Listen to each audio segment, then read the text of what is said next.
Welcome to Pankaj commerce classes. आप सभी MP TET grade 1 के कॉमर्स एस्पिरेंट्स का हमारे चैनल पर स्वागत है। आज हम आपके लिए लेकर के आए बिजनेस स्टडीज का प्रैक्टिस सेट 4 जिसमें है 30 क्वेश्चन। तो आइए हम स्टार्ट करते हैं आज का session.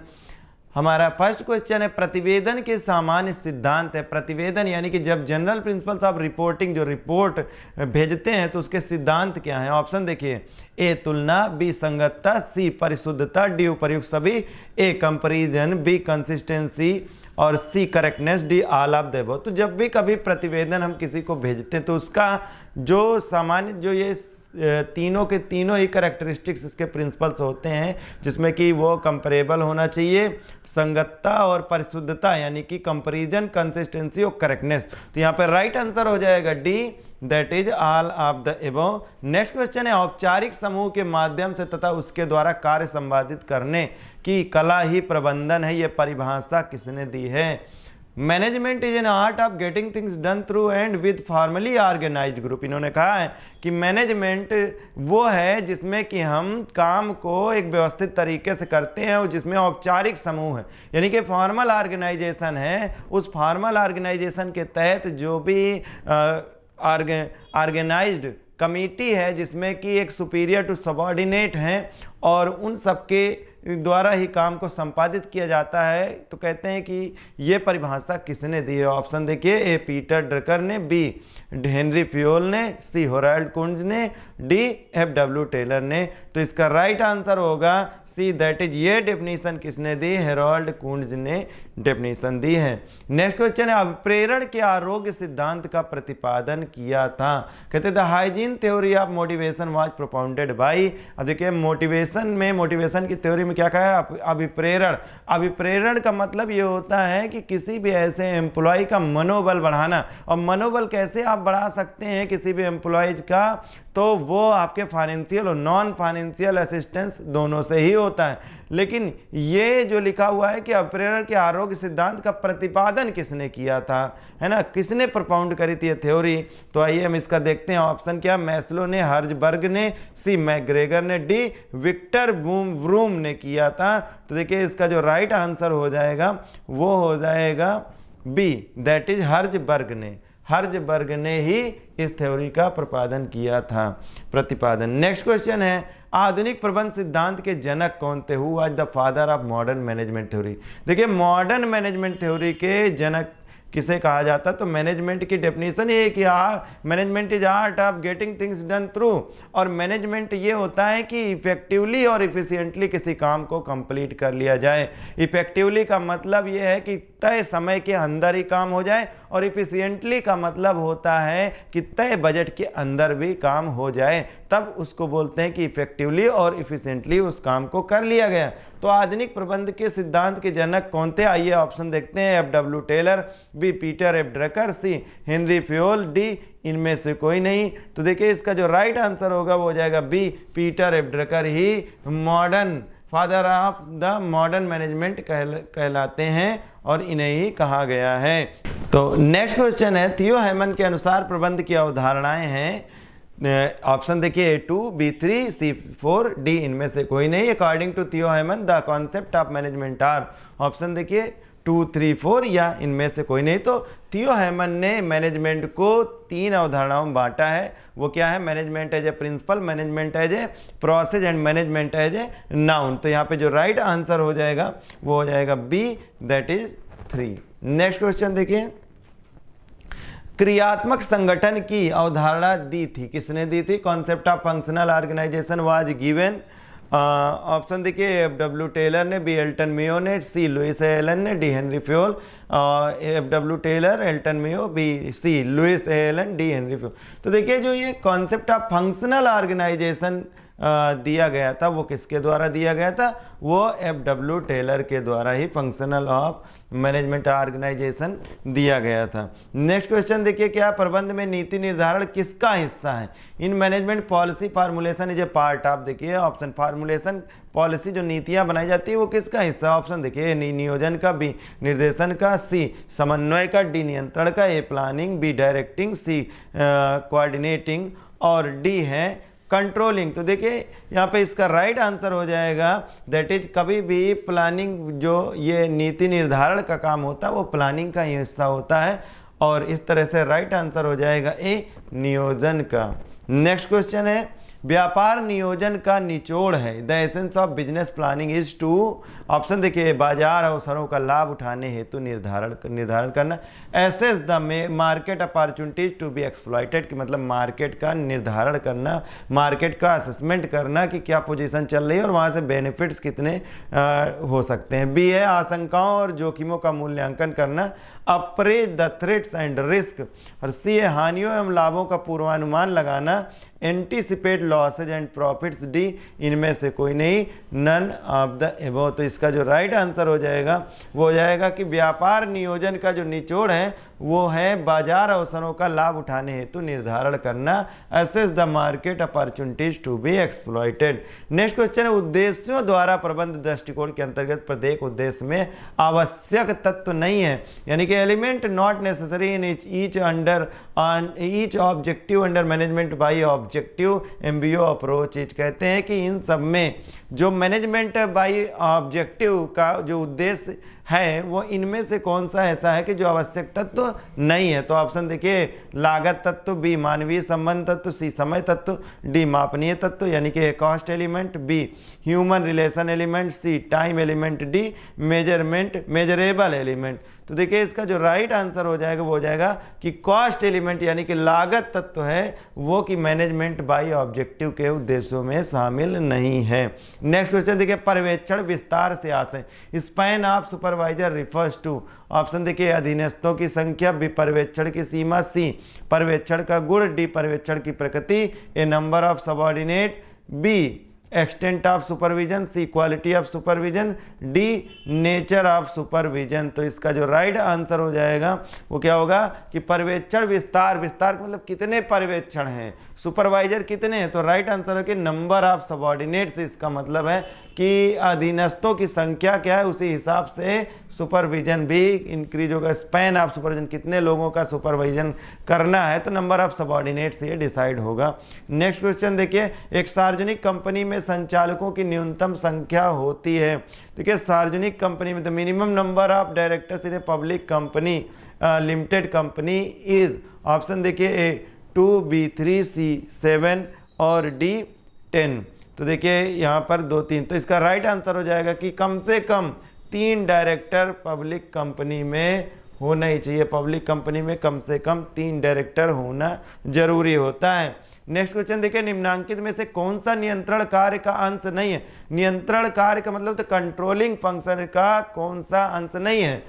Which one of the following is not the part of controlling function. देखिए कंट्रोलिंग होता क्या है, प्लानिंग को कहते हैं कि प्लानिंग इज लुकिंग, यानी कि प्लानिंग क्या होता है, आपको फ्रंट दिखाता है, आपको फोरकास्टिंग करता है प्लानिंग, क्योंकि बिना प्लानिंग के आप चीज़ों को आगे बढ़ा नहीं सकते हैं।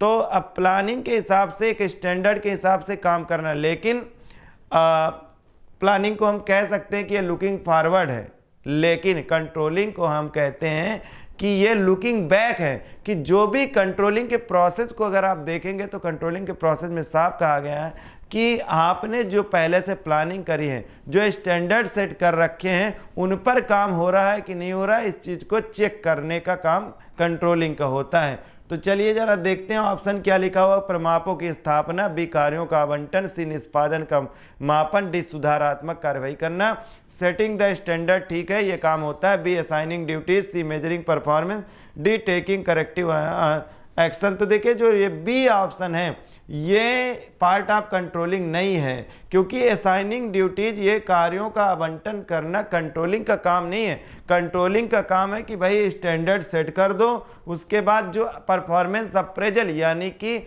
जो भी काम हुआ है एक्चुअल परफॉर्मेंस को जो स्टैंडर्ड सेट है उनसे कंपेयर करना, और अगर लगता है कि कोई कमी आ रही है तो उसके लिए टेकिंग करेक्टिव एक्शन यानी कि सुधारात्मक कार्रवाई करना चाहिए। तो इनमें से जो कार्यों का आवंटन है ये फंक्शन कंट्रोलिंग का नहीं है। नेक्स्ट क्वेश्चन देखते हैं, नियंत्रण का मुख्य उद्देश्य होता है द मेन ऑब्जेक्ट। अब देखिए यहाँ पर ऑब्जेक्ट की बात करी, वहाँ पर फंक्शन की बात करी थी, यहाँ उद्देश्य की बात कर दिया है। उद्देश्य क्या है, ऑप्शन देखिए कर्मचारियों में भय उत्पन्न करना। क्या नियंत्रण का उद्देश्य कि मैनेजमेंट में कंट्रोलिंग अगर फंक्शन इन्वॉल्व है तो इसका मतलब क्या है कि कर्मचारियों में भय उत्पन्न करना। बी पूर्व निश्चित मानकों के अनुसार निष्पादन करना। सी अपराधियों को दंड देना। और डी है उत्तरदायित्व निर्धारित करना। अपराधियों को दंड देना ये तो अलग चीज़ आ रही, क्योंकि यहाँ पर हमारे मैनेजमेंट में जब वर्क की बात हो रही है, एक फैक्ट्री एक ऑर्गेनाइजेशन में अपराधियों का दंड देना ये तो बिल्कुल अलग है। और डी है उत्तरदायित्व निर्धारित करना। हाँ, ये काफ़ी कुछ लगता है कि भाई किसी ने कमी करी तो उसके उत्तर, लेकिन उत्तरदायित्व निर्धारित करना भी यहाँ का काम नहीं होगा। तो यहाँ पर देख लेते हैं, creating fear among workers, B seeking conformity of performance with predetermined standard, C punishing the guilty, D fixing responsibility. तो इसका जो राइट आंसर हो जाएगा वो मेन ऑब्जेक्टिव है seeking conformity of performance with the पूर्व निश्चित मानकों के अनुसार निष्पादन कार्य का निष्पादन कराना, कि चेक करना कि जो पहले स्टैंडर्ड हैं दिए गए उन्हीं के अकॉर्डिंग काम हुआ है कि नहीं, वो ऑब्जेक्टिव मेन ऑब्जेक्टिव होता है कंट्रोलिंग का। तो देखिए इसका जो राइट आंसर हो गया वो हो गया बी। अब नेक्स्ट क्वेश्चन की बात करते हैं, दैट इज 14। क्या अभिप्रेरण तत्व है? अभिप्रेरण तत्व है यानी कि motivation is an element of. आप देखिए मोटिवेशन के लिए कहा गया है कि भाई मोटिवेशन फाइनेंशियल और नॉन फाइनेंशियल इंसेंटिव्स दे करके, और मोटिवेशन दोनों तरीके से हो सकता है। अब ऑप्शन देखिए क्या लिखा, नियोजन का कार्य, और बी संगठन का कार्य, सी निर्देशन का कार्य, डी नियंत्रण का कार्य। प्लानिंग फंक्शन है, ऑर्गेनाइजिंग फंक्शन, डायरेक्टिंग फंक्शन और कंट्रोलिंग। तो मोटिवेशन एलिमेंट का होता है डायरेक्टिंग फंक्शन का, किसका? निर्देशन कार्य का। ये निर्देशन कार्य का ये एक फंक्शन है, एलिमेंट है। अब देखिए मैनेजमेंट के यानी कि निर्देशन की जो मैनेजमेंट का फंक्शन है वो डायरेक्शन फंक्शन है, और इसके 4 एलिमेंट हैं। वो एलिमेंट आपको एक तो पता है कि मोटिवेशन है, और 3 एलिमेंट और होते हैं, ठीक है। तो 3 में से वो 3 एलिमेंट और कौन से होते हैं, इसे आप कमेंट बॉक्स में लिखेंगे। नेक्स्ट क्वेश्चन है, निर्णय की तकनीक है, the technique of decision of making is, यानी कि निर्णयन करने की तकनीक है। निर्णयन की तकनीक ऑप्शन देखिए, स्वयं के अनुभवों पर पुनर्विचार यानी कि review of his own experience, B brainstorming विधि, ब्रेन स्टॉर्मिंग सिस्टम, सी सांकेतिक समूहीकरण विधि, नॉमिनल ग्रुपिंग मेथड, डी सभी सही हैं यानी कि ऑल ऑफ द एबव। तो कहते हैं जो टेक्निक ऑफ डिसीजन मेकिंग है वो क्या है, क्या अपने रिव्यू ऑफ अपने एक्सपीरियंस पर विचार करना है, या ब्रेन स्टॉर्मिंग है, या सांकेतिक समूहीकरण विधि ये है। तो इसमें जो राइट आंसर होगा वो क्या हो जाएगा, डी, क्योंकि ये सभी के सभी ऑप्शन उपर्युक्त जो हैं वो हैं सही, all of the above. Next question देखिए, ग्रेप वाइन कम्युनिकेशन। ये ग्रेप वाइन कम्युनिकेशन क्या होता है, इनफॉर्मल कम्युनिकेशन का पार्ट होता है। कहाँ पर? जहाँ पर इनफॉर्मल कम्युनिकेशन होता है वहाँ पर आपस में गॉसिपिंग के जरिए ये फैल जाता है। तो देखिए ग्रेप वाइन कम्युनिकेशन है, ऑप्शन देखिए है औपचारिक, बी अनौपचारिक, सी ऊर्ध्वगामी, डी अधोगामी यानी कि फॉर्मल इनफॉर्मल, सी अपवर्ड, डी डाउनवर्ड। तो इसका जो राइट आंसर है ये ग्रेप वाइन कम्युनिकेशन अनौपचारिक है यानी कि इनफॉर्मल कम्युनिकेशन है। नेक्स्ट क्वेश्चन है, अंगूर लता एक प्रकार का grapevine is a type of. तो अनौपचारिक संप्रेषण, क्षैतिज संप्रेषण, लंबवत संप्रेषण, औपचारिक संप्रेषण यानी कि informal communication, horizontal communication, vertical communication, D formal communication. तो इसका जो राइट आंसर है वो है ए, इनफॉर्मल कम्युनिकेशन। नेक्स्ट क्वेश्चन देखिए, नेतृत्व की आकस्मिकता विचारधारा विकसित की गई, contingency approach of leadership was developed by. तो ऑप्शन देखिए, एक फिडलर के द्वारा, बी लिकर्ट के द्वारा, सी ब्लेनकार्ड के द्वारा, डी हर्से के द्वारा। यानी कि फिडेलर, लिकर्ट और ब्लेनकार्ड और हर्से। तो देखिए इसका जो राइट आंसर होगा वो है ए, दैट इज फिडलर के द्वारा ही ये contingency approach of leadership develop करी गई थी। और हमारा नेक्स्ट क्वेश्चन है कि कार्य मुक्ति से आशय है रिट्रेचमेंट। रिट्रेचमेंट का मतलब होता है, रिट्रेच मतलब होता है छटनी, क्षतिपूर्ति जिसको बोलते हैं। रिट्रेचमेंट कंपनसेशन उसको बोलते हैं। और रिट्रेचमेंट का मतलब होता है किसी कर्मचारी को छटनी कर देना, उस कर्मचारी को क्या कर देना, अपने ऑर्गेनाइजेशन से विमुख कर देना। तो देखिए ऑप्शन देखिए, थोड़े दिनों के लिए रोजगार से मना करना, A denial of employment for a period, B लंबे समय के लिए रोजगार से मना कर देना, A denial of employment for a long period, C सदैव के लिए रोजगार से मना करना है, denial of employment forever, D इनमें से कोई नहीं, नन ऑफ दे अबव। तो देखिए रिट्रेंचमेंट कब किया जाता है, उसके कई कारण हो सकते हैं। या तो उस जो एम्प्लॉय है उसका जो काम है वो सेटिस्फैक्शन में नहीं है, यानी कि सेटिस्फाइंग वर्क उसका नहीं है, तो इसकी वजह से रिट्रेंचमेंट। मतलब यह है कि एक रिटायरमेंट के पहले ही कर्मचारी को डिस्चार्ज कर देना ही क्या कहलाता है, रिट्रेंचमेंट कहलाता है। तो देखिए रिट्रेंचमेंट के लिए कभी कभी ऑर्गेनाइजेशन कंपनसेट भी करती हैं।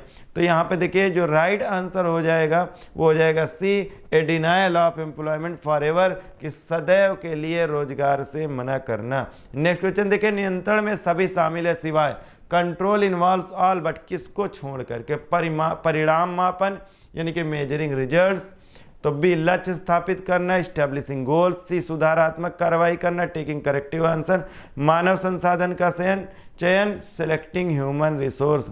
तो देखिए जो इसका राइट आंसर हो जाएगा, पहले तो आप देखिए नियंत्रण में शामिल है, तो पहले परिणाम, भाई जब आपने कुछ प्लान बना करके फोरकास्टिंग करी, उस पर एक्शन लिया है, तो कंट्रोलिंग का काम ही है कि सिर्फ जो है आगे देखना, बैकवर्ड देखना, मतलब कि जो चीज़ें पहले से तय थी उसके हिसाब से काम हुआ कि नहीं हुआ, तो परफॉर्मेंस तो मेजर करेंगे ना, रिजल्ट मेजर करेंगे। और भी देखिए लक्ष्य स्थापित करना कह रहे हैं कि इस्टेब्लिशिंग गोल्स, तो इस्टेब्लिशिंग गोल्स क्या ये नियंत्रण में शामिल है। सी देखिए सुधारात्मक, अब करेक्टिव एक्शन तो लेंगे, जब एक बार पता चल जाएगा कि उनके अकॉर्डिंग से काम नहीं हुआ है तो करेक्टिव, और इस्टेब्लिशिंग गोल्स भी इस्टेब्लिशिंग कर लेंगे।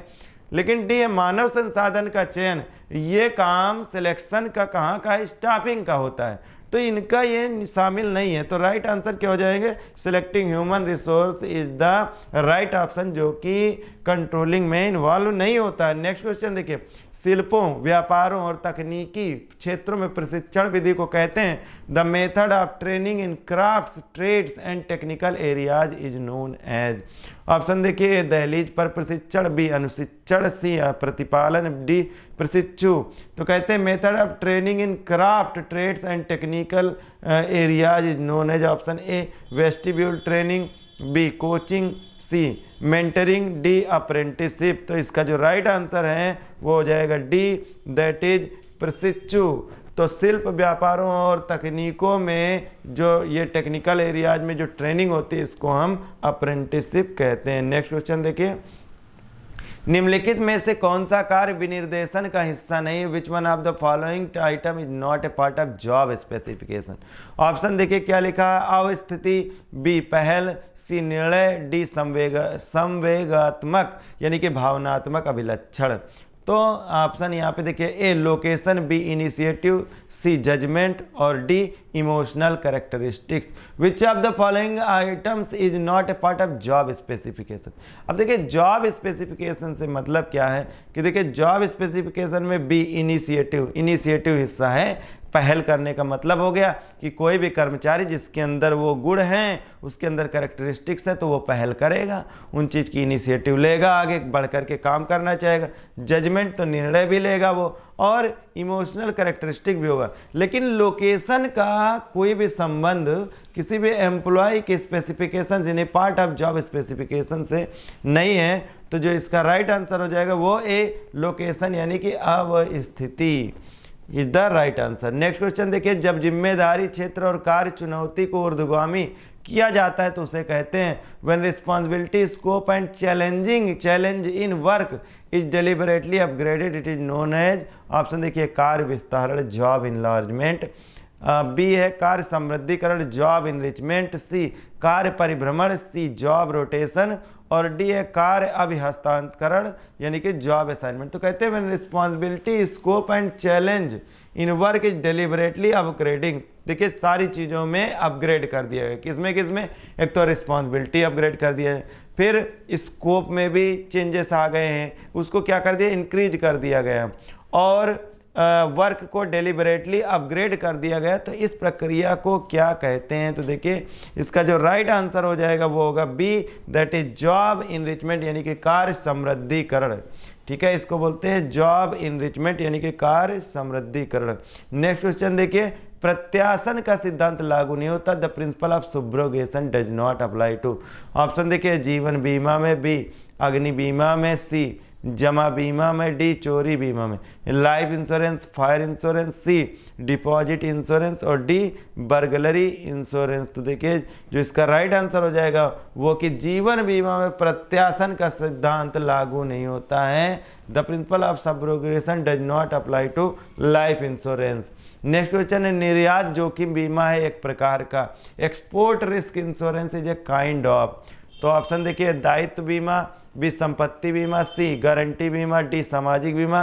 कहते हैं एक्सपोर्ट रिस्क इंश्योरेंस है, जैसे गुड्स हम भेजते हैं बाहर, एक्सपोर्ट करते हैं, तो एक्सपोर्ट पर जो इंश्योरेंस होता है वो किस प्रकार का बीमा, क्या है वो दायित्व बीमा है कि संपत्ति बीमा है कि गारंटी बीमा है या सामाजिक बीमा है। तो देखिए ये एक प्रकार का कौन सा, इसका जो राइट आंसर हो जाएगा वो जाएगा कि ये एक तरह से गारंटी इंश्योरेंस है, यानी कि ये एक गारंटी बीमा है। C will be the right answer. Next question है कि प्रसंविदा और दावे के भुगतान के समय बीमा योग्य हित मौजूद रहता है। Insurable interest is present at the time of contract and payment of claim in. तो ऑप्शन देखिए, जीवन बीमा में, बी सामुद्रिक बीमा में, सी मोटर बीमा में, डी अग्नि बीमा में, यानी कि लाइफ इंश्योरेंस में या मोटर इंश्योरेंस में या मैरीन इंश्योरेंस, फायर इंश्योरेंस। तो क्वेश्चन क्या कहा गया कि insurable interest is present at the time of contract, यानी कि जिस चीज़ का बीमा करना होता है तो वो उस पर जो भी इंटरेस्ट है वो, यानी कि वो चीज़ उस टाइम पर प्रसंविदा के समय मौजूद है। And payment of claim in, और क्लेम के टाइम पर, यानी कि उस पर जिस पे क्लेम किया जाता है।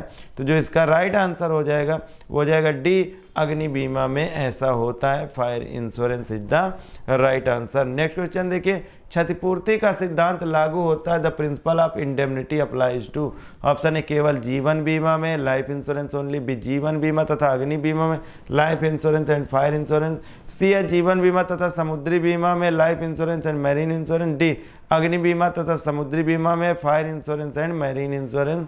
तो देखिए इसका जो राइट आंसर हो जाएगा वो हो जाएगा कि क्षतिपूर्ति का सिद्धांत लागू होता है जीवन बीमा तथा अग्नि बीमा में, यानी कि life insurance and fire insurance में अगर किसी तरह के लॉसेज होते हैं तो वहाँ पे कंपनसेट का प्रोसीजर है, कंपनसेट की एक गारंटी है। इसलिए नेक्स्ट क्वेश्चन है कि एक पानी का जहाज इस प्रकार क्षतिग्रस्त हो गया कि यदि इसकी मरम्मत कराई जाए तो मरम्मत की राशि उसके लागत मूल्य से अधिक होगी।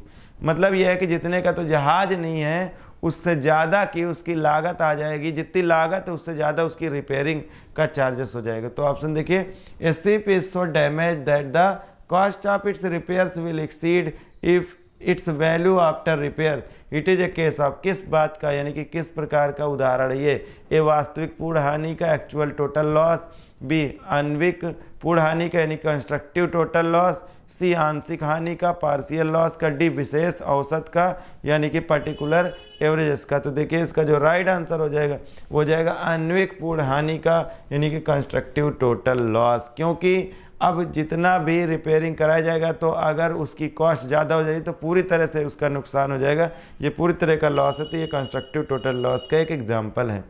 नेक्स्ट क्वेश्चन है, कीमत स्तरों में परिवर्तन के लिए लेखांकन का संबंध है। Accounting for price level changes is related to.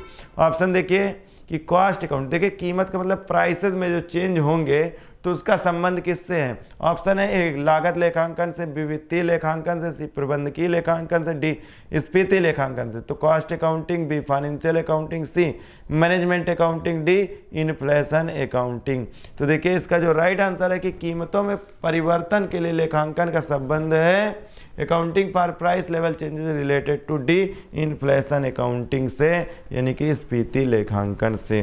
Right answer D है। नेक्स्ट क्वेश्चन देखिए, ऊंचा अनुपात न्यून लाभदायकता होता है, लागू होता है। Higher the ratio lower the profitability is applicable to. Option देखिए, सकल लाभ अनुपात पर, बी शुद्ध लाभ अनुपात पर, सी परिचालन अनुपात पर, डी विनियोग पर यानी कि ग्रॉस प्रॉफिट रेशियो पे, D net, B net profit ratio, C operating ratio पे, डी रिटर्न ऑन इन्वेस्टमेंट। देखिए जब ज़्यादा अनुपात जिसका ऊंचा होगा तो लाभदायकता निम्न होगी, न्यून होगी। देखिए कैसे कि जो ऑपरेटिंग रेशियो होता है तो ऑपरेटिंग रेशियो में दो चीज़ें कैलकुलेट करी जाती हैं। ऑपरेटिंग का मतलब ऑपरेटिंग प्रॉफिट नहीं है, पहली बात ये भी समझिए। तो ऑपरेटिंग में क्या आता है, एक तो कॉस्ट ऑफ गुड्स सोल्ड आता है प्लस ऑपरेटिंग एक्सपेंसेस जो भी हैं वो आ जाते हैं, अपॉन नेट सेल्स कर देते हैं, इनटू 100 करते हैं। अब आप देखिए कि किसी भी चीज़ का, किसी भी कोई भी सामान बनाते हैं तो उसका जो कॉस्ट ऑफ गुड सोल्ड और ऑपरेटिंग एक्सपेंस ही अगर ज़्यादा हो जाएंगे तो सीधी सी बात है नेट प्रॉफिट कहाँ पे, वहाँ पे कम ही हो जाएगा।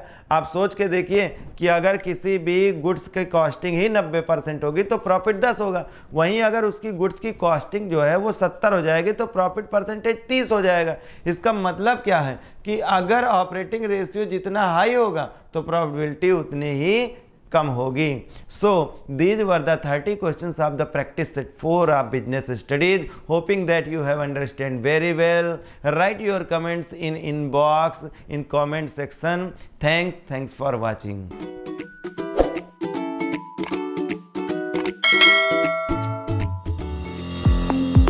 Now, students can enjoy online mode of digital learning with official app of Pankaj Commerce Classes available in Play Store.